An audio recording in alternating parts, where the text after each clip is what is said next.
오늘은 리더십 나눔 예배 세 번째 시간이기도 하고요. 실행위원 헌신 예배로 주님 앞에 영광 돌립니다. 이 자리, 믿음의 자리 지키시고 많은 분 참여하셨는데요. 이 예배 가운데 하나님의 음성을 듣고 축복 많이 받는 귀한 시간 되기를 간절히 소망합니다. 믿음의 성도님을 환영하고 축복하고요. 옆에 있는 성도님들을 사랑의 인사, 축복의 인사 나누실 텐데요.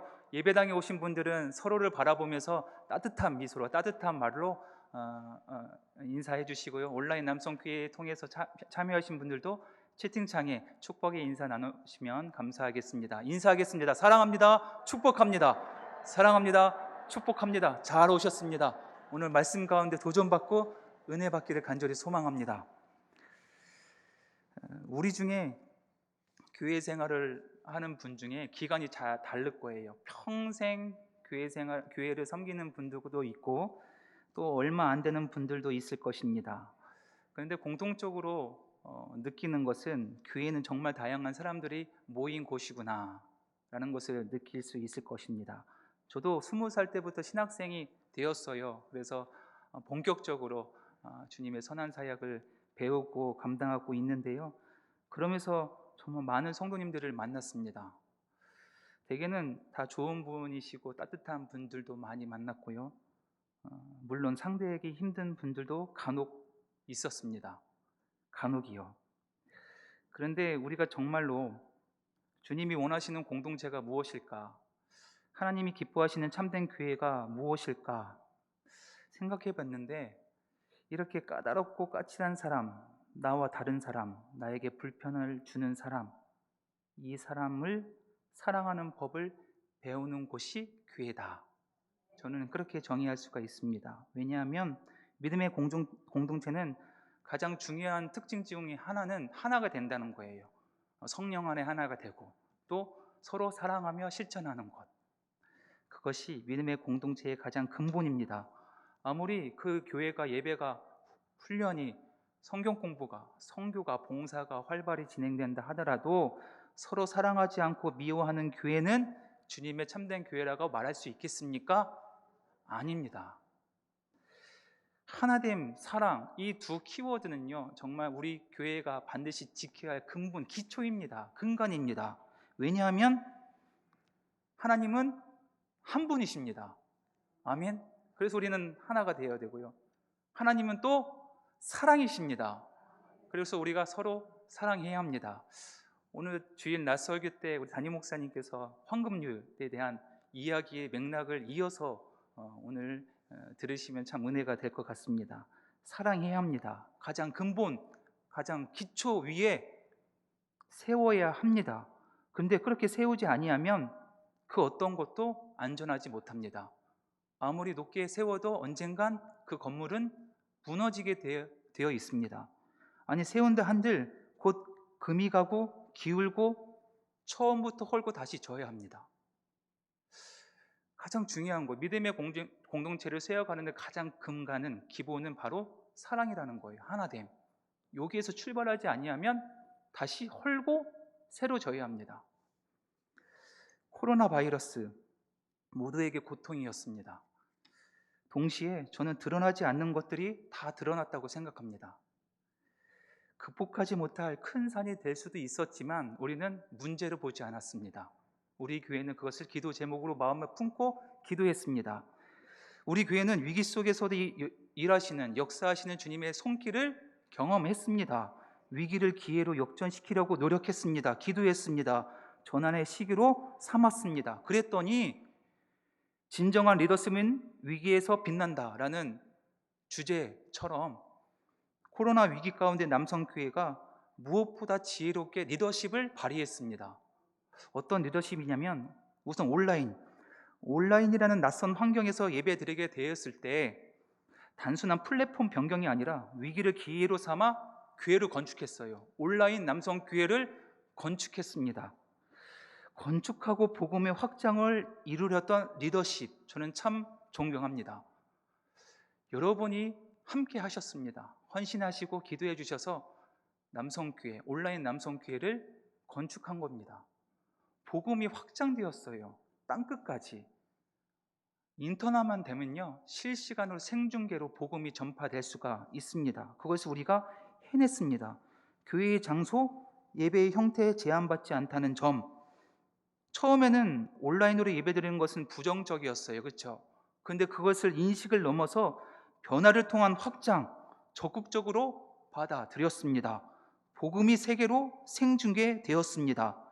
어쩔 수 없이 단절돼야 한다는 것? 아니요. 우리는 이 위기를 기회로 삼아 더 큰 확장의 기회로 사용했습니다. 이것을 직접적으로 저는 성경 일독 세미나를 통해서 경험했습니다. 대면과 비대면이 하나가 되었어요. 연결되었습니다. 생중계로, 실시간으로 하나 되는 것을 함께 호흡하고 함께 읽으면서 그 은혜를 나눴습니다. 실시간 현장의 은혜와 열기를 공간의 제약 없이 함께 나누었습니다. 이것이 우리 교회의 가장 큰 리더십입니다. 위기를 기회로 바꿔서 하나님이 주신 지혜로 온라인 남성교회를 건축을 했습니다. 감사하죠. 위기 속에 주님께서 주시는 기회를 잡았습니다. 두 번째는요, 공동체에 대한 인식입니다. 코로나로 인해서 예배와 모임이 다 단절됐습니다. 예배 못 드렸어요. 모임 못 가졌습니다. 다 단절됐습니다. 그 기간이 오래가니 함께 하는 것보다 혼자가 더 편해요. 더 안전합니다. 서로 불신과 거리감이 골이 깊어져 갑니다. 그리고 3년이 지났습니다. 익숙해져요. 혼자 사는 게. 혼자 예배드리는 것이 익숙해졌습니다. 칠흑 같은 터널을 견디고 넘어서 이제 다시 현장으로 회복하려고 출발하고 있습니다.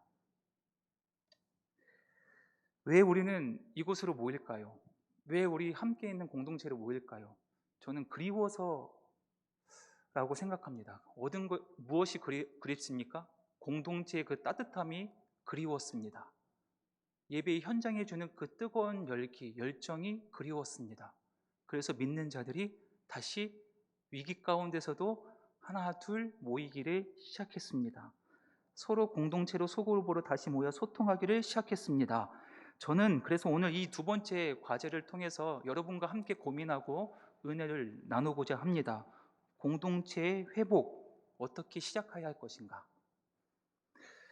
그런데 왜 주님께서 코로나를 우리에게 경험케 하셨을까? 코로나를 통해 우리를 왜 흩으셨다가 다시 모이게 하셨을까?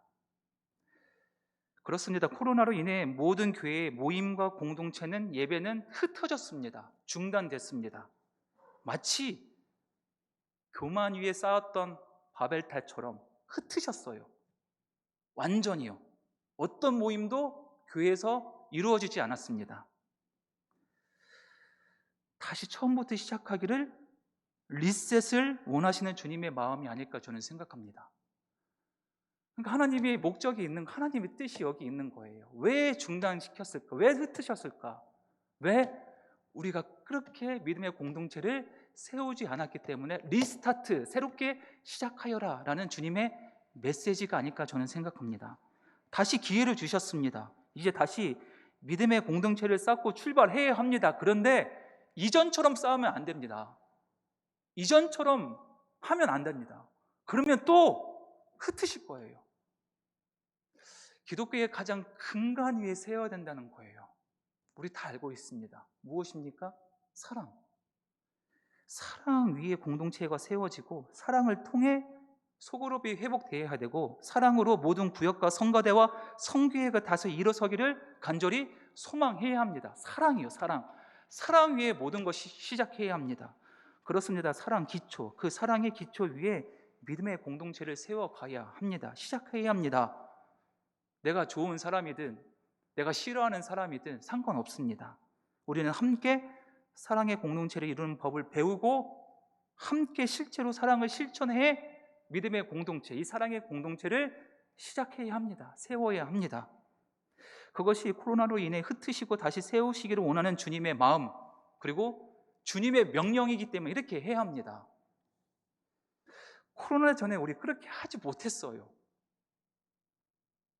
정말 사랑하며 말씀은 들었는데 실천하지 못했습니다. 그래서 우리를 흩으시지 않았을까 저는 생각했습니다.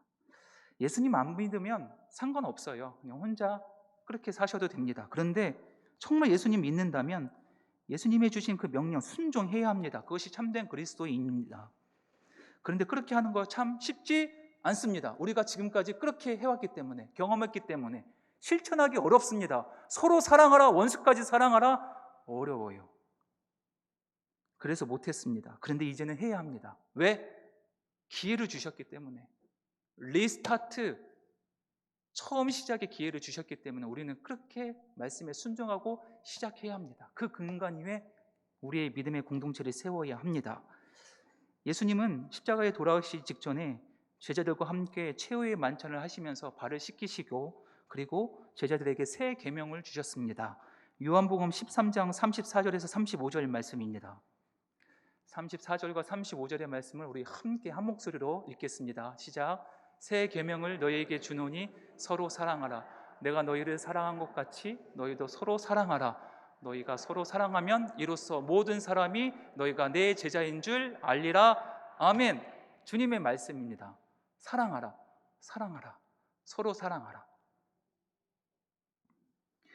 이것이 바로 예수님께서 원하시는 믿음의 공동체, 사랑의 공동체, 즉 주님의 교회의 참 모습입니다. 예수님은 이 말씀을 가르치시면서 모든 사람이 이 새로운 공동체 안으로 들어오기를 소망했습니다. 직접 초청하셨어요. 세상의 죄인들까지 다 초청하신 거예요. 죄인, 세리들, 창녀, 로마의 백부장, 가늠하다 잡힌 여인, 사마리아의 여인, 삭개오, 세상의 모든 죄인들을 다 초청하고 이 믿음의 공동체, 사랑의 공동체에 함께 교제하셨어요. 그리고 이렇게 내가 한 대로 너희도 사랑을 나누고 초청하여라. 바로 이런 모습이 골로새서 오늘 말씀 본문에서도 나옵니다. 9절에서 11절의 말씀입니다. 제가 읽겠습니다. 너희가 서로 거짓말을 하지 말라. 옛사람과 그 행위를 벗어버리고 새 사람을 입었으니 이는 자기를 창조하신 이의 형상을 따라 지세계까지 새롭게 하심을 입은 자니라. 거기에는 헬라인이나 유대인이나 헬라파나 무헬라파나 야만인이나 수구디아인이나 종이나 자유인의 차별이 있을 수 없나니 오직 그리스도는 만유시요 만유 안에 계시니라. 아멘. 성령의 새롭게 하는 역사가 바로 이런 모습입니다. 이 말씀은 1세기에 쓰여졌던 상황입니다. 대단하죠. 정말 놀랍고 역사적인 사건이에요. 바울은요, 수세기 동안 갈라놓았던 기준을요 무시합니다. 그 기준 때문에, 그 차별 때문에, 그 선 때문에 선에 들어오지 못하고 차별받는 사람들이 참 많이 있었다는 거예요. 그런데 바울은 이것을 과감없이 없애요. 예수님 안에서 그렇게 나누고 차별하고 구분 짓는 것은 다 없다고 선포하고 나아갑니다. 이제는 함께 모여서 예배해야 된다. 함께 모여서 찬송하고 함께 주님의 말씀을 배우고 함께 서로를 섬겨야 한다. 그런 공동체가 되었어. 초대교회가 그런 공동체가 되었습니다. 이게 얼마나 놀랍고 기적적인 일입니까? 심지어 할례를 받지 않은 그리스도인 누구입니까? 이방인이 은사를 받았어요. 가르치는 은사를 받았을 때 그 이방인이 누구를 가르치냐? 할례 받은 그리스도인, 유대인을 가르친다는 거예요. 한 번도 있는 적이 없었던 일입니다. 기적이에요. 도저히 상상도 할 수 없는 일이 일어났습니다. 언제요? 예수님을 믿는 교회 안에서, 초대교회 안에서 일어났습니다. 이것이 새로운 신앙 공동체 속에서 우리의 삶입니다. 심지어 노예와 주인이 함께 예배드립니다. 노예요. 그저 소유물 취급받고 도구 취급받았던 노예들이 그들도 가르치는 은사를 받았으면 가르칩니다. 누구를요? 주인을. 심지어 주인까지 가르치는 리더십을 발휘하기도 합니다. 세상에 이런 일이 있을까요? 어느 곳이 이런 일이 있을까요? 세상에 어느 곳이 종이 주인을 가르치는 곳이 어디 있을까요? 믿음의 공동체 교회뿐이 없습니다. 근데 이런 기적이요, 우리 초대교회, 우리 한국교회에도 나타났습니다. 소위 양반과 상놈이 같이 예배를 드립니다. 천민 중에 리더가 나옵니다. 종이요, 장로가 됩니다. 그래서 오늘 초신자로 오늘 처음으로 교회에 온 집주인이 이 종에게 교육을 받습니다. 놀라운 일이 우리 한국 교회에서도 일어났습니다. 어디서요? 사랑의 공동체, 믿음의 공동체, 이 교회에서 일어났습니다. 과거에는 서로 원수였어요. 이 선을 넘어갈 수가 없었습니다. 사회적인 기준이 너무도 벽이 두꺼워서 오랫동안 서로 나누고 갈라졌던 사람들이 이제 주님 안에 하나가 되었습니다. 어떻게 가능할까? 오늘 말씀에 보면 9절에서 10절의 말씀 이렇게 요약할 수가 있습니다. 옛사람과 그 행위를 벗어버리고 새 사람을 입었으니 아멘.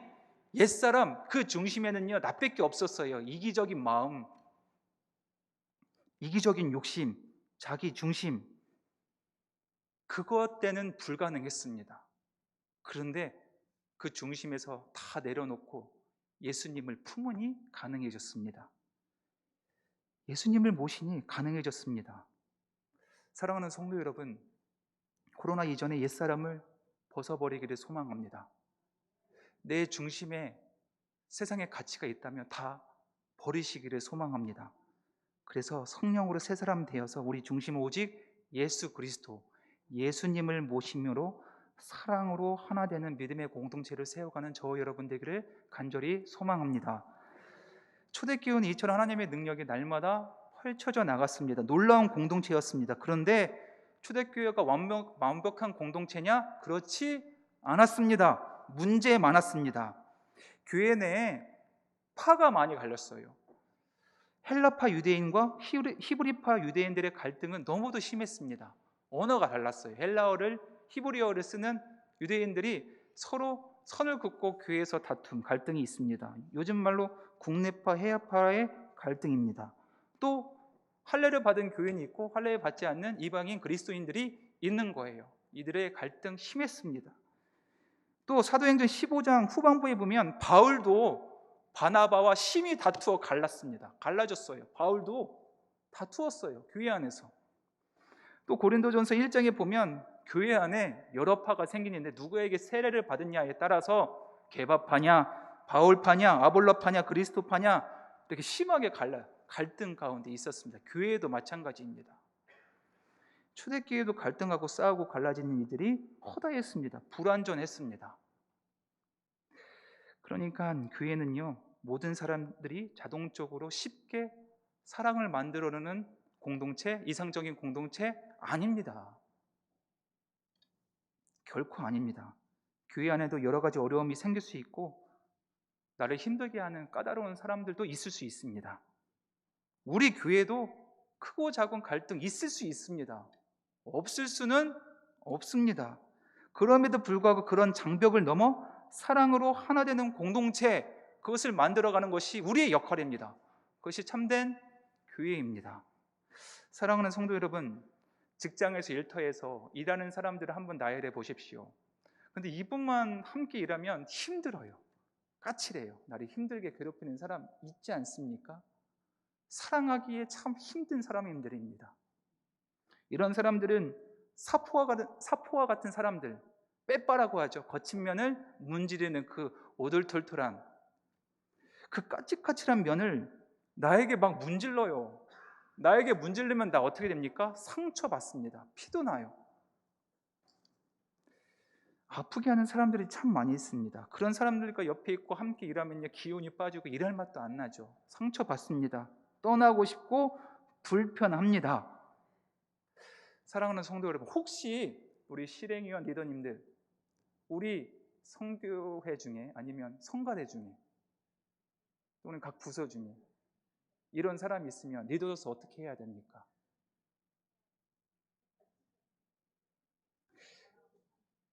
그런 사람 함께 있으면 어색하고 답답합니다. 피하고 싶어요. 화가 날 때도 있습니다. 심지어 좀 사라졌으면 좋겠다는 마음이 들 때도 있습니다. 리더님들 다 품을 수가 있습니까? 그런데 놀라운 것은 이 까탈스럽고 까칠한 사람과 함께 신앙생활하는 것이 축복입니다. 아멘. 아멘이십니까? 반전이죠. 반전입니다. 근데 믿기 어렵지만 이것은 사실입니다. 왜?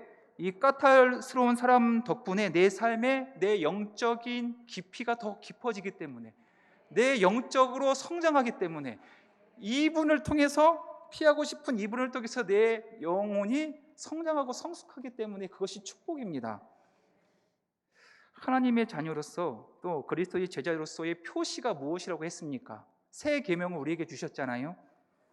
요한복음 13장에서 주님께서 말씀하시면서 우리가 서로 사랑할 때 우리가 예수님의 제자인 것을 모든 사람이 알게 될 것이다. 아멘. 내가 그리스도의 제자로서의 표시는 서로 사랑할 때입니다. 까칠한 사람까지 품을 때 내가 그리스도의 제자, 하나님의 자녀가 되는 표시가 되는 거예요. 스스로 사랑할 수 없는 사람까지 사랑하는 것, 예수님의 제자의 표시입니다. 그것이 예수님이 하신 일이고 심지어 십자가에 달려 돌아가시면서까지 나를 죽이는 사람, 그 사람을 품고 용서하시고 끝까지 사랑하셨어요. 예수님이 그것을 보여주셨고 그렇게 해라고 말씀하십니다. 그분을 믿고 따르는 우리 똑같이 하라고 명령하십니다. 우리가 정상적으로 도저히 사랑할 수 없는 사람까지, 그 까칠한 사람까지 사랑하라는 거 참 힘듭니다. 그런데 안에서 우리가 영적인 성장이 없는 거예요. 우리는 좋아하는 사람만 좋아했습니다. 싫어하는 사람은 늘 싫어했습니다. 가까이 하고 싶은 사람만 가까이 했고요, 멀리 하고 싶은 사람은 늘 멀리 했습니다. 그래서 우리의 영혼이 성장하지 못했습니다. 영적인 성장은 성경 공부 많이 한다고 이루어지지 않습니다. 큐티 많이 한다고, 은사 많이 쌓는다고 이루어지지 않습니다. 물론 주님의 말씀 늘 가까이 해야 됩니다. 깨어 늘 기도해야 합니다. 성령의 충만한 은혜, 열매 맺어야 합니다. 그런데 배운 말씀대로 실천할 때가 중요합니다. 기도하는 대로 나아갈 때가 중요합니다. 받은 은사를 사용할 때가 중요합니다. 특별히 하나님의 사랑을 이웃과의 관계 속에서 실천할 때 우리는 영적으로 성숙하고 성장할 수가 있는 겁니다. 은혜를 많이 받았는데 실천하지 못했다는 거예요. 말씀은 많이 들었는데 그렇게 행하지 못했다는 거예요. 그래서 우리는 늘 영적 어린아이가 되었다. 사랑하는 리더님들, 우리는 어른 아기가 되면 안 됩니다. 영적 어른 아이요. 어른인데 아이예요. 몸은 어른이고 신앙 가운데 연륜은 높아져서 어른인데 내 영혼은 아이입니다. 우리 아이들은요, 좋아하는 사람만 좋아해요. 솔직해서 그래요. 싫어하는 사람은 싫어합니다. 그런 아이 되면 안 됩니다. 우리는 영적인 어른이 되어야 합니다. 깊은 성숙의 사람, 그리스도인이 되어야 합니다. 그러기 위해서 오늘 주님께서 주시는 그 말씀, 나를 불편하게 하고 미워하는 성도까지 품고 사랑하기를 노력하고 기도합시다. 저는 일을 행하기 위해서 주님께서 우리를 흩으셨다. 그리고 다시 모이게 하셨다. 이것부터 출발하자고 저는 생각합니다. 그런 깨달음을 했다면 성령께서 주시는 도전이라고 생각하고 오늘부터 우리 가정을 통해서, 우리 소그룹을 통해서, 우리 교회를 통해서 하나하나 사랑하며 실천하는 저와 여러분들을 간절히 소망합니다. 본문에서는요, 사랑할 수 없는 사람을 사랑하는 사람을 위해서 우리는 뭐라고 부릅니까? 12절 전반부 말씀입니다. 12절 전반부. 그러므로 너희는 하나님이 택하사 거룩하고 사랑받는 자처럼, 하나님이 택하시고 거룩한 사랑받는 자, 사랑할 수 없는 사람을 사랑하는 자가 우리라고 하는 거예요. 사랑받는 자, 하나님이 우리를 그렇게 부르십니다. 사랑의 공동체를 이루기 위해서는요, 각자 필요한 것이 있습니다. 그것은 12절 후반부입니다. 긍휼과 자비와 겸손과 온유와 오래 참음의 옷을 입고, 아멘, 옷을 입어야 합니다. 옷이요. 근데 이전의 옷, 코로나 이전의 옷 버리세요. 그거 못 입습니다. 우리의 옷, 새 옷을 입어야 합니다. 그런데 새 옷은요, 몸의 사이즈에 딱 맞게 입어야 됩니다. 그렇죠? 작거나 크면 안 됩니다. 근데 그리스도인들에게 딱 맞는 사이즈 옷이 있습니다. 예수님께서 말씀하신 옷, 어떤 옷이에요? 긍휼의 옷, 자비의 옷, 겸손의 옷, 온유의 옷, 오래 참음의 옷. 이것은 그리스도인들에게 어울리는 옷이에요. 이것은 반드시 입어야 합니다. 아멘. 근데 이거 하나하나씩 생각해보면 성령의 9가지 열매 중에 다 들어있습니다. 성령의 충만한 은혜의 옷을 입으시기를 간절히 소망합니다. 이걸 다 요약해보면 사랑이에요. 사랑의 옷을 입어라. 사랑하는 성도 여러분, 우리 모두 새 옷을 입었습니까? 지금 내 영혼의 모든 헌옷은 벗으시기를 소망합니다. 새 영, 새 옷을 다시 입으시기를 소망합니다. 은혜의 옷을 오늘 이 자리 가운데 입혀주시기를 소망합니다. 이러면 이제 준비가 다 되었습니다. 이제 행동하면 됩니다. 무엇을 행동해야 됩니까? 감사하게 그 방법을 말씀 속에 우리에게 주셨습니다. 13절의 말씀입니다. 누가 누구에게 불만이 있거든 서로 용납하여 피차 용서해야 돼. 주께서 너희를 용서하신 것 같이 너희도 그리하고. 아멘. 새 옷을 입었으니 행해야 되는데 무엇을 첫 번째 해야 됩니까? 용서하고 용납하시기를 소망합니다. 주님의 명령입니다. 저에게 불만이 있는 사람은 용서해 주시기를 소망합니다. 용서해 주세요. 용납해 주세요. 저의 말이 아니라 주님의 명령이기 때문입니다. 우리 옆에 있는 성도님을 바라보며 용서해 주시기를 소망합니다. 잘못이 있거든 지금 용서해 주세요. 주님의 명령입니다. 용납하고 용서해 주세요. 이것이 사랑의 공동체를 쌓는데 첫 발걸음이에요. 용서하고 용납하는 것. 누구처럼 예수님이 우리를 용서하신 것 같이, 십자가 안에서 끝까지 용서하시고 사랑하신 것 같이 우리도 사랑하고 용서하시기를 간절히 소망합니다. 특별히 빼빠와 같은 사람들, 까칠하고 나에게 상처를 주는 사람까지도 용서할 수 있는 마음을 달라고 오늘 이 시간 기도하시기를 소망합니다. 두 번째 행동은 16절 전반부입니다. 16절 전반부 함께 읽겠습니다. 그리스도의 말씀이 너희 속에 풍성히 거하여 모든 지혜로 피차 가르치기를 권면하고. 아멘. 두 번째 행동은요, 그리스도의 말씀이 너희 심령에 풍성히 거하기를 소망한다라고 말씀합니다. 내 삶에 말씀이 있다며, 내 삶에 늘 말씀에 붙잡혀 살며 어느 때 언젠간 그 말씀에 내 삶이 붙잡혀 사는 삶이 되어 갑니다. 그냥 한두 번의 말씀이 아니라 풍성히 거해야 된다. 풍성히 내 영혼에 빈틈없이 빽빽하게 주님의 말씀이 가득 차 있다는 거예요. 하루 종일 내 시선과 내 귀가 주님의 말씀에 고정되고 주님의 음성을 듣기를 집중하라는 거예요. 근데 우리는 경험했습니다. 언제? 지난주에요. 한 주간 동안 우리는 시선과 귀는요 주님의 말씀에 향했습니다.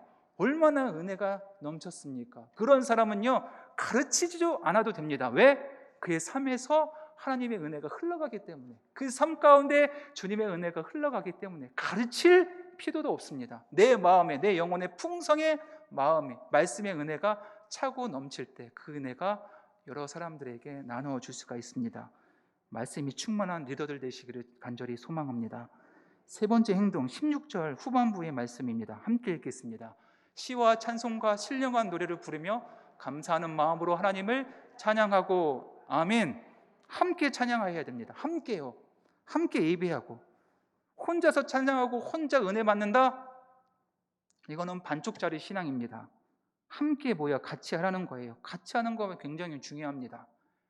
그래서요 녹화 영상 보는 것도 중요한데 실시간으로 온라인 남성교회를 통해서 예배드리는 것이 더 중요합니다.